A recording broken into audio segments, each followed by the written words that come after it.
How do you want to celebrate this proud moment? ఇంకా చాలా చేస్తుంటాం everyday surgery, but this was first time in our 2 Telugu states కదా. Absolutely. అంటే ఇప్పుడు అంత ముందు కూడా 10 years బ్యాక్ అండి, when I just came back from London. నేను అక్కడ 10 ఏళ్ళు చేసి వచ్చాను. వచ్చిన తర్వాత కూడా first elbow replacement I was the first one to do in 2 Telugu రాష్ట్రాలు. అంటే మనం ఏంటంటే మోకాలు తుంటి కామన్ గా చేస్తాము.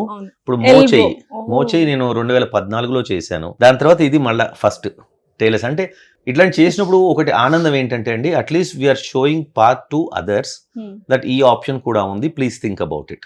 ఇప్పుడు ఇన్ని రోజులు ఏంటంటే, ఇప్పుడు మనం చూస్తున్నాము పాతకాలంలో పట్టీలు కట్టేసుకొని ఫ్రాక్చర్ కూడా అన్ని పట్టీలు కట్టి మంచం మీద పది ఉండి మన తలరాత బాగుంటే బాగవుతుంది, లేదు అంటే బయటపడతాము.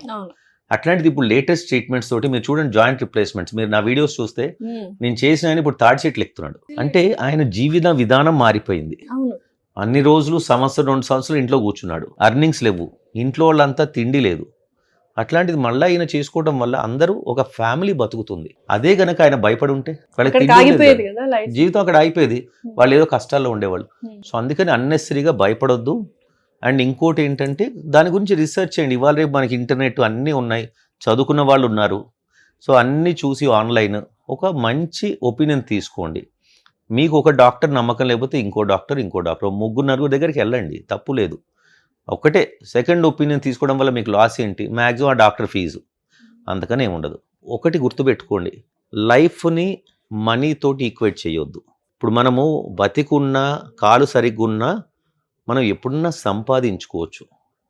అదే కాలు సరిగ్గా లేకపోతే ఇంట్లో మూలబడి ఉంటాం, దేనికి పనికిరాం.